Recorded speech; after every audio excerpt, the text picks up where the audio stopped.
چلنے والوں سے کچھ لوگوں کو چڑ ہو گئی، ان کو ضد ہو گئی. ایک وہاں پر کوئی پریشر گروپ ایسا بن گیا، کھڑا ہو گیا اس سڑک کے اوپر. اب جو اس راستے پر چل رہا ہے، سیدھے راستے کی طرف جانا چاہ رہا ہے، وہ اس کو برا لگنے لگ گیا. کہتے یہاں مت چلو. تنگ کرنا شروع کر دیا، مارنا شروع کر دیا، ہیرس کرنا شروع کر دیا لوگوں کو جو اس راستے پہ چل رہے تھے. اور جو بھی سیدھے راستے کے نشانات تھے، سائن بورڈز تھے، ان کو بھی بدل دیا. حالانکہ وہ خود جانتے تھے کہ ہم برا کر رہے ہیں، ہم غلط کر رہے ہیں، ہمیں ایسے کرنا نہیں چاہیے. لیکن شرارت کی وجہ سے، تکبر کی وجہ سے، سٹبن ڈٹائی کی وجہ سے کرتے چلے گئے. ایسے ہی خود بھی بھٹک گئے اور جو بعد میں آنے والے لوگ تھے ان کو بھی بھٹکا دیا. اب جن لوگوں نے ان کو منع کیا کہ تم یہ کام مت کرو، تم غلط کام کر رہے ہو، تم سیدھے راستے پر چلنے والوں کو کیوں تنگ کر رہے ہو، کیوں اتنا ہراس کرتے ہو ان کو، تم اس سائنس میں کیوں تبدیلی کر رہے ہو، لوگ ہلاک ہو جائیں گے. تو ایسے لوگوں کو مارنا پیٹنا شروع کر دیا انہوں نے. دشمن ہو گئے، کتنوں کو تو جان سے ہی مار ڈالا، قتل ہی کر دیا. اگر آپ کسی کو ایسا کام کرتے ہوئے دیکھیں تو آپ کو اس پر غصہ آئے گا یا پیار؟ لازماً غصہ آئے گا، نیچرل ہیومن ری ایکشن ہے. بالکل یہی حال ہوا بنی اسرائیل کا، یہودیوں کا. اللہ نے ان کو صراط مستقیم صاف دکھا دی. اللہ تعالیٰ نے انبیاء ان میں بھیج دیے، نبیوں کا راستہ اپنا بھی لیا، انہوں نے اڈاپٹ بھی کر لیا. اس کے بعد پھر ان کو چڑ ہو گئی اور ضد ہو گئی اس راستے پہ چلنے والوں سے. اس راستے سے ہی چڑ ہو گئی. راستے کی انہوں نے جو سائنس تھے، آیات تھیں، ان میں تبدیلی کر دی، اللہ کی کتاب میں تحریف کر دی. جب نبیوں نے منع کیا، نبیوں نے ان کو روکا، نبیوں کو قتل کر دیا، اور جو اچھے لوگ تھے ان کی مخالفت کی. لہذا ان پر اللہ کا غضب نازل ہوا. سورہ بقرہ آیت نمبر 61 میں اللہ تعالیٰ نے ارشاد فرمایا ہے بنی اسرائیل کے بارے میں، وَبَاءُوا بِغَضَبٍ مِّنَ اللَّهِ، اور وہ لوٹے اللہ کا غضب لے کر. آیت نمبر 90 میں، آیت نمبر 90 میں فرمایا فَبَاءُوا بِغَضَبٍ عَلَىٰ غَضَبٍ، تو وہ لوٹے غضب پر غضب لے کر، غضب پر غضب کے مستحق ہو گئے. تو مغضوب علیہم، ان کو معلوم تھا ہم غلط کام کر رہے ہیں، تب بھی انہوں نے یہ کام کیا. دین کو ضرورت سے زیادہ سخت بنا دیا، ضرورت سے زیادہ مشکل بنا دیا. سخت دل لوگ تھے، سنگ دل لوگ تھے. ان کے دلوں کو پتھروں سے تشبیہ دی گئی ہے. ہم انشاءاللہ آگے پڑھیں گے سورہ بقرہ، اس میں یہ سارا مضمون آ جائے گا. اب یہ ایک ایکسٹریم ہو گئی نا، ایکسٹریم لیفٹ، مغضوب علیہم. ایک ہے ایکسٹریم رائٹ، دوسری انتہا کیا ہوئی؟ کچھ لوگ تھے اچھے خاصے سیدھے راستے پر تھے، لیکن کیا تھے بڑے نرم دل، بہت محبت کرنے والے، لوگوں کے ساتھ بہت پرخلوص. وہ پہلے کون سے تھے؟ لوگوں کو تنگ کرنے والے تھے نا، مارتے تھے، پیٹتے تھے، قتل کرتے تھے. ان کا کیا تھا؟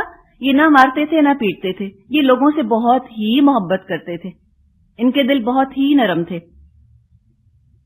یہ دیکھتے تھے کہ سیدھے راستے پہ چلنے میں تھوڑی مشکلات ہو رہی ہیں لوگوں کو. ان کو بڑا ترس آیا ان کے اوپر. انہوں نے کہا چلو کوئی بات نہیں، تم سیدھے راستے پہ نہیں چل سکتے، چھوڑ دو، جو راستہ تمہیں آسان لگے تم آسانی کے ساتھ چلو.